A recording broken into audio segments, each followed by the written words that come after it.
groundwork. So these are various steps that are required for establishing the groundwork. So first one is identifying the stakeholders. So identify stakeholders. Stakeholder is nothing but he can be either product manager or he can be either internal and external customer, business manager,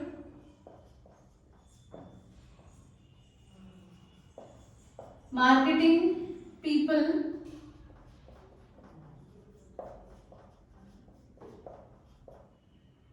users, product engineer,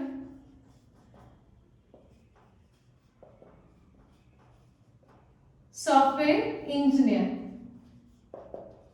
So stakeholder can be anyone among them. So the task of stakeholder, so here the stakeholders, so as there are more number of stakeholders, different view, they might have different views of the system, and they may be benefited in a different way if the project is successful. Each of these stakeholders will be benefited if the system is developed successfully. At the same time, they are open to errors if system fails.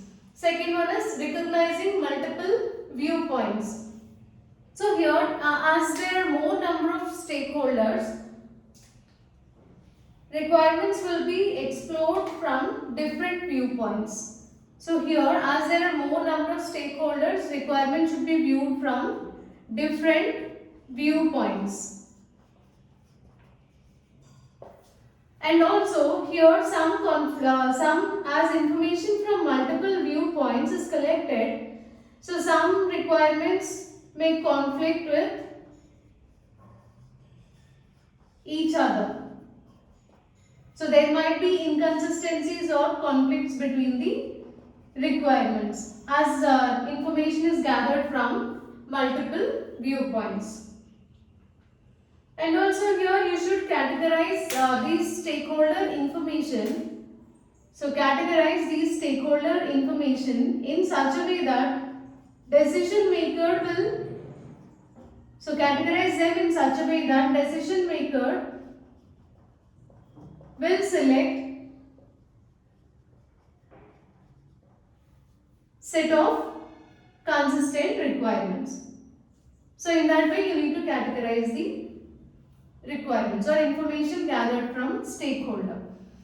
Next step is working towards collaboration. So during collaboration phase, so here first of all the task or the goal or the job of requirement engineer is to identify requirements which are consistent. So consistent requirements, that means the requirements on which all the stakeholders agree. And also here this requirement manager, he need to find out inconsistencies also, so or conflicting requirements. So here he will find out requirements, a requirement on which all the stakeholders agree, whereas he need to find out areas. So we can say that areas of commonality. So that means the requirement on which all stakeholders agree, whereas these are nothing but areas of conflicts.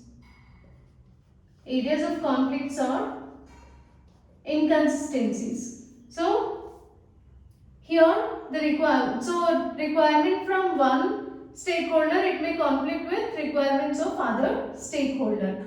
So then how to select the requirements? So we need to take the decision of project champion. So here project champion can be either, this person can be either business manager or he can be either senior technologist.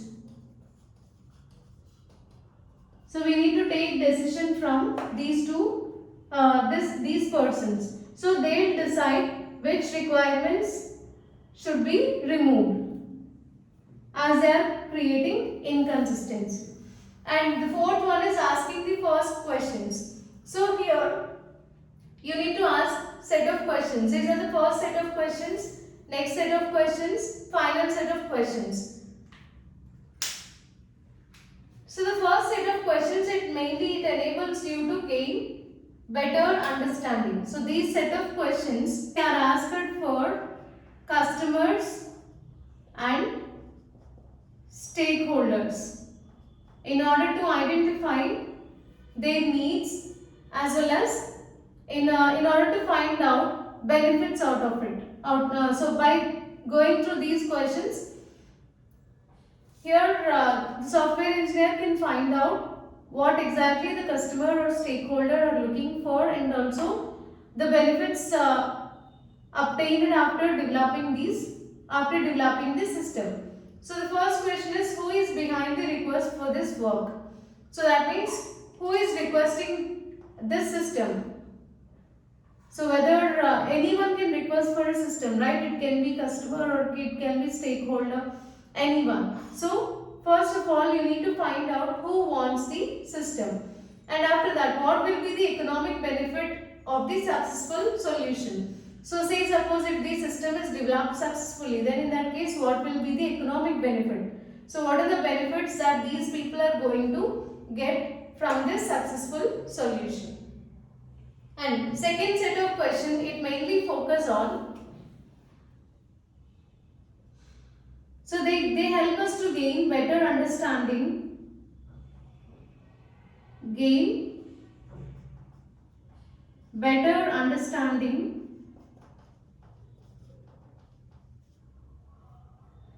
and also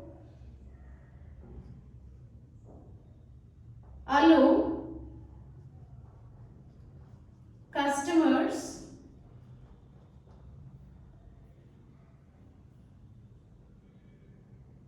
to ask questions. So what problems will the solution address? So you can gain information about that. So what are the different problems that can be solved by using this system? And can you describe or show business environment to the customer? That also you can identify in this set of so those things will be focused during this next phase in order to gain better understanding about the system that should be developed.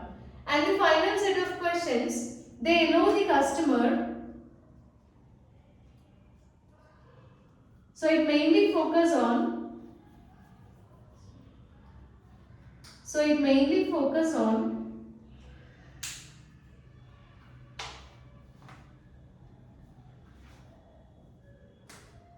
so last set of questions focus on effectiveness of communication activity.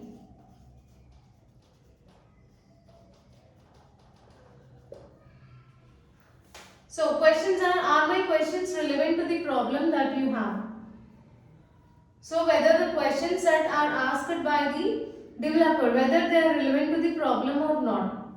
And then, am I asking too many questions? That means whether the developer is asking too many questions to the customer. So based on these, we can identify whether the communication activity is effective or not. Can anyone else provide additional information? So apart from customer or stakeholder, the developer should identify whether any other person can provide additional information about the system to be developed. So all these things will be discussed before developing the system, that is during requirements engineering. So these are the 4 steps that are required that are followed during while establishing the groundwork.